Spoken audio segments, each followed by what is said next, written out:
এবারের বিশ্বকাপে কালা জাদু বলতে একটা টার্মস আমরা খুব ভালো শুনছি এবং অনেক বেশি পপুলার হয়েছে, যে মানুষ প্রেডিকশন দিচ্ছে কালা জাদু করছে এবং মাঠের ভিতরে কালা জাদু করতেছে, ঘানার সেই লোক বিখ্যাত। তো আমার মনে হইতেছে আসল কালা জাদু সেটাই স্পেন করতেছে, মানে তাদের লাক চিন্তা করেন। এবং এটা লাক কেমনি হইতে পারে ভাই? আপনি এমন টিমের অ্যাগেনস্টে খেলতেছেন এবং ওই টিমেরই যে মেইন প্লেয়ার আপনাকে আটকাই দিচ্ছে এবং আপনাকে সামনে ভোগাইতে পারে, তাকে আপনারা মাঠ থেকে বের করে দিচ্ছেন। আপনি বেলজিয়ামের সাথে চিন্তা করেন, থিবো কোর্তুয়া কই? নাই, চলে গেছে। মানে যে একমাত্র আটকাইতে ছিল গোলকিপিং এ এবং সেরা গোলকিপার, সে চলে গেছে মাঠ থেকে। পর্তুগালের কথা চিন্তা করেন, পর্তুগালের সাথে একমাত্র লামিন ইয়ামালকে আটকে রাখছে, কোনো কিছু ক্রিয়েট করতে দিচ্ছে না। অ্যাটাকিংলি ডিফেন্সিভলি যে সবচেয়ে বেশি সুপ্রিয়র ছিল সেটা হচ্ছে নুনো মেন্ডেস, এবং সময়ের সাথে সাথে ওই ফলো ইনজুর্ড হয়েছে এবং চলে গেছে।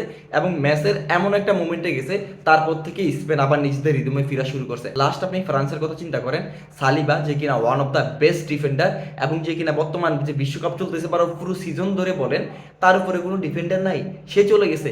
তার মানে আপনি বলতে পারতেছেন যে আসল যে উপর থেকে যে এখন যদি আপনারা খুঁজে বের করেন ইন্টারনেটে বা পুরো স্পেনে যদি তল্লাশি করা হয়, আমার মনে হয় প্রতিটা কোনায় কোনায় ঘরে ঘরে এমন একটা যে ঘানার যে ওই তান্ত্রিকের মতো, পাগলা তান্ত্রিকের মতো কেউ একজন বসে আছে আর এবং জাদু টনা শুরু করে দিছে এই স্পেনকে ফাইনালে উঠানোর জন্য, এবং তারা ফাইনালে তাকে উঠাই দিছে। আপনারা সফল। এখন আসেন ম্যাচ নিয়ে কথা বলি, যে এই ম্যাচে হইছেটা কি।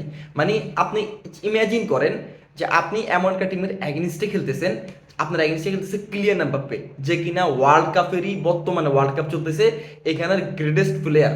মানে এই কিলিয়ান এমবাপ্পের উপরে কোনো প্লেয়ার নাই। আপনার এগেনস্টে আছে দেমবেলে, যে কিনা ব্যালন্ডিয়ার উইনার, কারেন্ট ব্যালন্ডিয়ার উইনার এবং চ্যাম্পিয়ন্স লিগ উইনার। আপনার এগেনস্টে খেলছে দুয়ে বারকোলা, যারা কিনা আপকামিং নেইমার হইতে যাইতেছে এবং তাদের পারফরমেন্স তারা চ্যাম্পিয়ন্স লিগ জিতা। এবং সবচাইতে বিগ নেম, যা লামিনী আমাদের সবচাইতে বড় কম্পিটিটর, মিকেল ওলিজে, যে কিনা এবারে ব্যালন্ডিয়র শাউট পাইতেছে। এত বড় বড় বিগ জায়ান্টরা আপনার এগেনস্টে এক্সি ক্রিয়েট করছে মাত্র 0.3।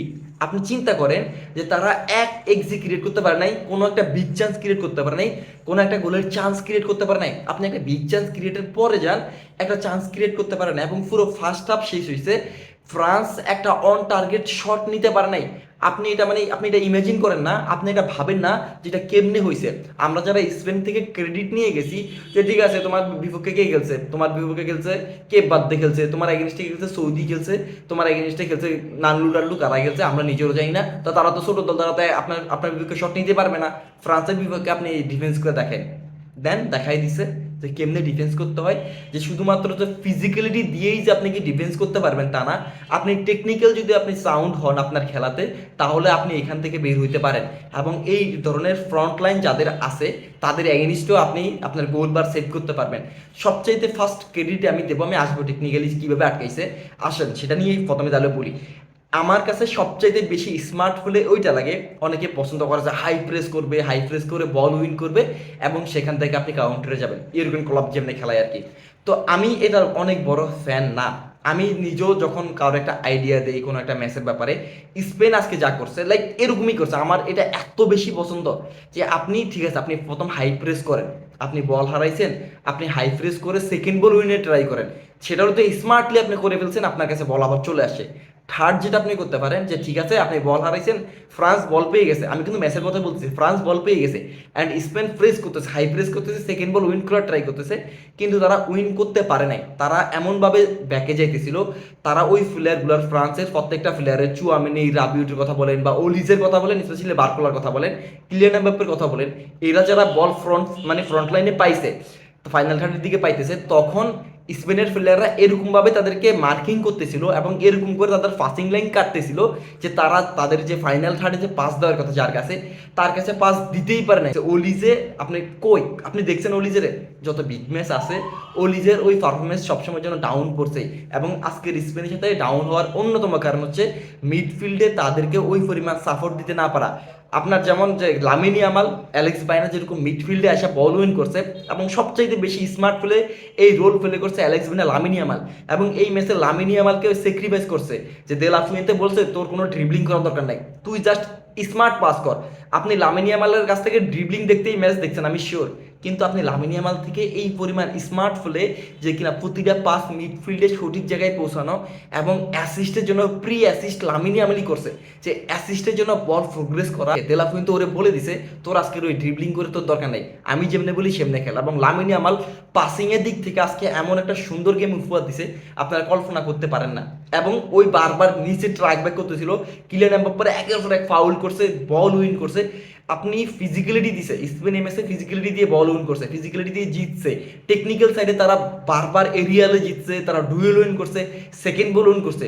তারা ওই ভুল করেই নাই যে ভুল থেকে আপনি কাউন্টার অ্যাটাকে গিয়ে মানে ফ্রান্স গোল করতে পারে, ওই পরিমাণ ভুল করে নাই। ঠিক আছে, তারা ভুল করছে, বল হারাইছে, সবই ঠিক আছে, তারা পাসিং লেন্স কাইটা দিছে, তারা প্রত্যেকবার নিচে ট্র্যাক ব্যাক করছে। অ্যালেক্স বাইনা তো প্রতিবার যতবার অলিজে বল পাইছে ও বলে একটু নিজেকে টাইম দিবে, টাইম দিয়ে বলটাকে গেমটাকে বের করবে।